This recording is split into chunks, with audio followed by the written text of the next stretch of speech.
আসসালামু আলাইকুম। আপনারা দেখছেন গল্পগুচ্ছ। আজকে শুনবেন একটি ভয়ঙ্কর ভূতের গল্প। গল্পের নাম ভয়ানক কবরস্থান। তো আর কথা না বাড়িয়ে গল্পটি শুরু করা যাক। বাংলাদেশের দক্ষিণাঞ্চলের এক পুরনো গ্রাম সাহাবপুর। নদীর কিনারায় সবুজে ঘেরা, গ্রামীণ শান্তির ছবি। কিন্তু এখানকার বাতাসে ভিন্ন কিছু ছিল, যেন শতাব্দী পেরিয়ে আসা এক অদৃশ্য ভারে চাপা পড়া। গ্রামটি দীর্ঘদিন ধরে কোনো গোপন যন্ত্রণার ভার বয়ে বেড়াচ্ছে। গ্রামের প্রাচীন কবরস্থান।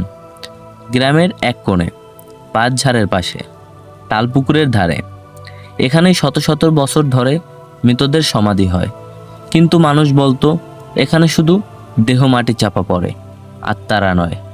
তারা থেকে যায়, রয়ে যায়, আর সময় হলে জেগে ওঠে। পুরনো মানুষরা ফিসফিস করে বলতো এই গোরস্থানে কেউ গভীর রাতে যায় না, গেলে আর ফিরে আসে না। কিন্তু এই কথাগুলো নতুন প্রজন্ম এক কান দিয়ে শুনতো, আরেক কান দিয়ে বের করে দিত। গ্রামের ছেলেমেয়েরা রাতের বেলা সাহসের খেলায় গোরস্থানে দাঁড়িয়ে যেত। বাঁশের ছায়ায় দাঁড়িয়ে হেসে বলতো ভূত কই। একদিন গ্রামের এক কিশোর সিরাজ সেই সাহসের খেলায় সবার চেয়ে এগিয়ে যায়। অন্যরা যখন গোরস্থানের পেছনের পুকুর পাড়ে দাঁড়িয়ে থাকতো, সিরাজ একা গিয়ে দাঁড়ায় মাটির একটা উঁচু কবরের পাশে, যার উপর কোনো নাম ফলক নেই। কবরটা অন্য সব কবর থেকে একটু দূরে, বাঁশের ঝোপের পাশে। জায়গাটা এতটাই নির্জন যেন কেউ ইচ্ছে করেই ওখানে কবর দিয়েছে, সবার চোখের আড়ালে। সিরাজ বলেছিল এইটা নাকি ইমামের কবর, যার জানাজা কেউ পড়েনি।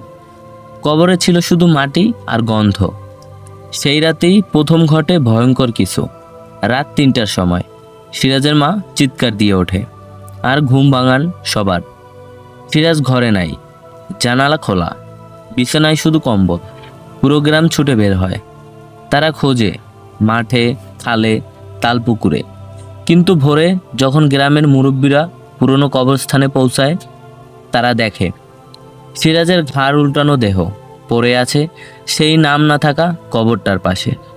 চোখ খোলা, ঠোঁট ফাঁকা, আর ঠোঁটের ভেতর গুজে আছে মাটির দলা। তবে এখানেই শেষ নয়। গ্রামের মসজিদের ইমাম হাফিজ করিম সাহেব জানাজা পড়াতে অস্বীকৃতি জানান। তিনি শুধু বলেন এই ছেলেটা যা দেখেছে তা আমাদের সবাইকে দেখতে হবে সময় হলে। সিরাজের মৃত্যুর পর পুরো সাহাবপুর গ্রাম এক অদ্ভুত নীরবতায় ঢাকা পড়ে। আগে যেখানে সন্ধ্যায় মানুষ চায়ের আড্ডায় ব্যস্ত থাকতো, এখন সন্ধ্যা নামার আগেই সবাই দরজা বন্ধ করে দেয়, যেন বাতাসে ঘুরে বেড়ায় অজানা কারো নিঃশ্বাস। সিরাজের দাফন হয় না। হাফিজ করিম সাহেব জানাজা পড়াতে অস্বীকৃতি জানানোর পর গ্রামের লোকজন দ্বিধায় পড়ে। অবশেষে 4জন লোক ভয় আর অনিচ্ছার মাঝেও দেহটাকে সেই নাম না থাকা কবরের পাশে কবর দেয়, ঠিক যেখান থেকে পাওয়া গিয়েছিল। কিন্তু মাটি যেন কাঁদে। কবর দেওয়ার সময় এক অদ্ভুত কুয়াশা ঘিরে ধরে পুরো গোরস্থান। দুপুরের রোদ থেকেও গা ছমছমে একটা ঠান্ডা নেমে আসে, এমন ঠান্ডা যা শরীরের নয়, ঢুকে পড়ে আত্মার মধ্যে। 3 দিন পর রাত প্রায় 3টা বাজে। গ্রামের মসজিদ তালা দেয়া। ইমাম সাহেব অসুস্থ হয়ে বাড়ি ছেড়ে শহরে গেছেন। হঠাৎ পুরো গ্রামে ভেসে আসে আজানের ধ্বনি। না কেউ মাইক তো চালায়নি, না কেউ মসজিদে নেই, তবু এই আজান অদ্ভুত, হালকা কাঁপা কাঁপা, যেন মাটি ফুঁড়ে আসা কোনো বৃদ্ধের কণ্ঠ। পুরো গ্রাম থমকে যায়। সবাই জানে এ আজান স্বাভাবিক না। সবার কানে আজানের শেষে একটি ভিন্ন ধ্বনি শোনা যায়, যা কখনোই আজানে থাকে না। কদ কামতিল মাওত, অর্থাৎ মৃত্যু শুরু হয়ে গেছে। পরদিন ভোরে হালিম শেখ নামের একজন প্রবীণ লোক মারা যান। তার শরীর পুড়ে যায় নিজ ঘরে, অথচ আগুনের কোনো চিহ্ন পাওয়া যায় না আশেপাশে। শুধু তার বিছানার নিচে পাওয়া যায় পোড়া কোরআনের এক পাতা, যার অর্ধেক পুড়ে গিয়েছে, আর বাকি অর্ধেক জ্বলন্ত ছাই হয়ে ধীরে ধীরে উড়ে যায় বাতাসে। হাফিজ করিম শহরে থেকেও খবর পান সব। তিনি একটিমাত্র বার্তা পাঠান গ্রামের লোকজনের জন্য। কবরের নিচে যা ঘুমিয়েছিল তারা জেগে উঠেছে। ওটা তাদের আজান, মানুষের নয়। পরবর্তী ডাক কার হবে কেউ জানে না। সেই রাত থেকেই গ্রামে একটি নিয়ম চালু হয়। এশার আজানের আগে সবাই দরজা বন্ধ করে বাতি নিভিয়ে নিঃশব্দে বিছানায় শুয়ে পড়ে। কারণ সবাই জানে কার নাম সেই আজানে থাকবে তা নির্ধারণ করে কবরের নিচে যারা আছে। সাহাবপুরের বাতাসে যেন আর আগের মতো অক্সিজেন নেই। মানুষ বাঁচে কিন্তু শ্বাস নেয় না। রাত হলেই ঘরগুলো হয়ে যায় কবরের মতো নিঃশব্দ। শিশুরাও কান্না ভুলে গেছে। সবার মনে একটাই প্রশ্ন, পরবর্তী ডাক কার? নাজিম, বয়স 15, সিরাজের বন্ধু ছিল, সাহস ছিল তারও, কিন্তু সিরাজের মৃত্যু তাকে নিঃশেষ করে দেয়নি, বরং ভিতরে ভিতরে তাকে জিজ্ঞাসা আর ব্যতিক্রমী করে তোলে। নাজিমের ঘুম আসতো না রাতে। এক রাতে ফজরের আজানের আগেই ঘুম ভেঙে যায় তার। বাইরের দিকে তাকিয়ে দেখে তালপুকুরের ধারে কুয়াশা জমেছে অস্বাভাবিকভাবে। কুয়াশার ভেতর দিয়ে দেখা যায় এক ছায়া হাঁটছে কবরস্থানের দিকে। নাজিম আর থাকতে পারে না, বিছানা থেকে উঠে যায়। পেছনের জানালা দিয়ে গোরস্থানের দিকে চোখ রাখে। কুয়াশার ভেতর থেকে একটি কান্নার শব্দ ভেসে আসে। শুধু কান্না না, যেন কেউ মাটির নিচ থেকে কেঁদে কেঁদে বলছে, আমারে তুই ডেকেছিস, আমি এসেছি। কান্না থেমে যায় হঠাৎ। এরপর শুরু হয় আস্তে আস্তে মাটি খোঁড়ার শব্দ, যেন কেউ ভেতর থেকে হাত দিয়ে ঠেলছে। নাজিম ভয়ে জানালা বন্ধ করতে গিয়ে দেখে তার জানালার কাছে ঘাম জমেছে, আর ঘামের উপর লেখা আছে আঙুল দিয়ে একটি লাইন, তুই দেখেছিস, এখন তুই আসবি। পরদিন নাজিমের মা দেখতে পান তার ছেলে অস্বাভাবিক চুপচাপ, না খায়, না কথা বলে, না ঘুমায়, কেবল দেয়ালের দিকে তাকিয়ে বলে, মাটির নিচে কেউ কাঁদে, আমাগো মতোই, তারা ফিরতে চায়, তারা একা। সেদিন রাতে গ্রামে আবার ভেসে আসে সেই গায়েবী আজান। আর এইবার আজানের শেষে শোনা যায় একটা নতুন শব্দ, নাজিম, ইন্না লিল্লাহি ওয়া ইন্না ইলাইহি রাজিউন। লোকজন ছুটে যায় পরদিন সকালে নাজিমের ঘরে। ঘরের দরজা ভেতর থেকে বন্ধ। জানালা ধাক্কা দিয়ে খুলে দেখে বিছানার নিচে শুধু তার জামা কাপড় আর এক গাদা কাদামাটি। আর বিছানার উপরে লেখা, ও এখন ওদের সঙ্গে। আর নাজিমের খাটের নিচে পাওয়া যায় একটি ছোট্ট চিরকুট। সেখানে লেখা, ওরা কাঁদে না শুধু, ওরা ডাকে, আমারও ওদের মতো চোখ হয়ে গেছে অন্ধ, আমারও ওদের মতো চোখ হয়ে গেছে অন্ধ। ওরা কাঁদে না শুধু, ওরা ডাকে, আমারও ওদের মতো চোখ হয়ে গেছে অন্ধ, কিন্তু দেখতে পায়। নাজিমের মৃত্যুর পর গ্রামের মানুষ আরও গুটিয়ে যায়। কারো মুখে হাসি নেই, চোখে ভাসে ভয়। মাওলানা বাকের, তিনি ছিলেন এক সময়কার লাঠিয়াল, এখন বয়স 75 ছুঁই ছুঁই।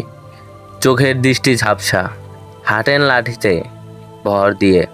চোখের দৃষ্টি ঝাপসা, হাঁটেন লাঠিতে ভর দিয়ে, কিন্তু মনের ভিতর এখনো আগুন জ্বলে। তিনি বলেন, আমি যতটা মাটি দেখেছি ততটা মানুষের ভেতরে মাটি ঢুকে গেছে।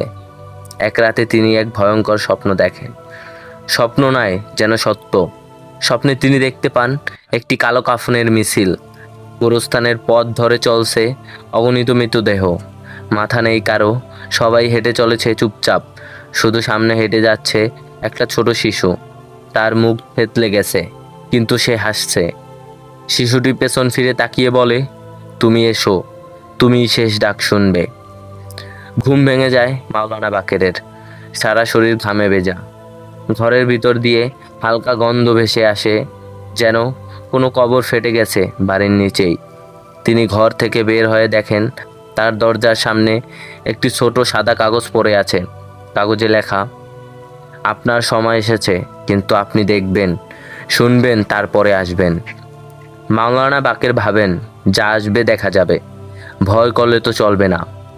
3 রাত পর আবার আজান ভেসে আসে, রাত 3টার সময়। কিন্তু এবার আজানের পরে সারা গ্রাম জেগে ওঠে একসাথে একটি চিৎকারে, কারণ একই সাথে 3টি বাড়ির ছাদে আগুন ধরে যায়, অথচ আগুনের কোনো উৎস খুঁজে পাওয়া যায় না। সেই রাতে মাওলানা বাকের প্রথম শুনতে পান মৃতদের ভাষা। সে শোনে, আমাদের ঘুম ভাঙিয়েছ, আমাদের ঠাঁই দাও, কবর পচে গেছে, এখন আমাদের শরীর চায় নতুন মাটি। তিনি গ্রামের মানুষদের ডাকেন মসজিদে, বলেন, এই গোরস্থান অভিশপ্ত না, এই গোরস্থানের খিদে পেয়েছে, যার ডাক আসবে সে যাবে, কেউ থামাতে পারবে না। মানুষ হুমড়ি খেয়ে পড়ে মাওলানা বাকেরের দিকে। তাহলে কি করব? তিনি বলেন, আমি মৃত্যুর আগে সব দেখব। আমি দেখব কে ডাকছে, কি চাইছে, এরপর আমি যাব। কিন্তু তার আগে তোমাদের একটা জায়গায় যেতে হবে, মাদার গাছের নিচে। মাওলানা বাকের যখন বললেন মাদার গাছের নিচে যেতে হবে, তখন অনেকেই কাঁপতে শুরু করলো। কারণ মাদার গাছ মানে গোরস্থানের একেবারে শেষ কোণায় দাঁড়িয়ে থাকা একটি বিশাল পুরনো গাছ, যার ছায়ার নিচে কেউ দাঁড়ায় না।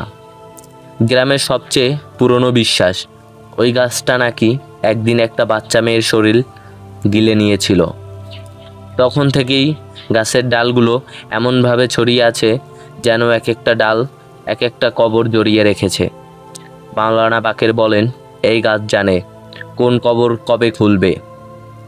সেই রাতের আধারে কয়েকজন সাহসী যুবক ও মাওলানা বাকের যায় মাদার গাছের নিচে।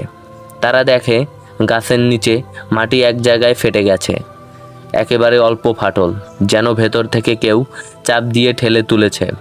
তারা আরও কিছু দেখতে না দেখতেই মাটির ভেতর থেকে বেরিয়ে আসে এক পচা হাত। হাতটা শুকনো, হাড়গুলো জিরজিরে, কিন্তু তবুও নড়ছে। মাটির নিচে কেউ জীবিত। রফিক নামের এক যুবক দৌড়ে পালাতে গিয়ে পিছলে পড়ে যায় সেই কবরের উপর। মুহূর্তে সে চিৎকার করে ওঠে, আমার বুকের ভেতর কেউ হাত ঢুকাইছে, হায় আল্লাহ। অন্যরা কোনো মতে তাকে টেনে তোলে, কিন্তু তারপর তারা যা দেখে তা গ্রামের ইতিহাসে কেউ দেখেনি। পুরো কবরটা, অর্থাৎ মাদার গাছের নিচে অন্তত 60টি কবর একসাথে ফেটে যাচ্ছে। একটি কবরের গা চোখা ফাটল দিয়ে ভেসে আসে শব্দ, আমরা জানি কে আমাদের নাম নিয়েছিল, আমরা ফিরে এসেছি। পরদিন সকালে পুরো গ্রামে খবর ছড়িয়ে পড়ে। কেউ বাড়ি থেকে বের হয় না, হাটে বাজারে কেউ নেই, শুধু মাওলানা বাকের একা একা গোরস্থানে হাঁটেন।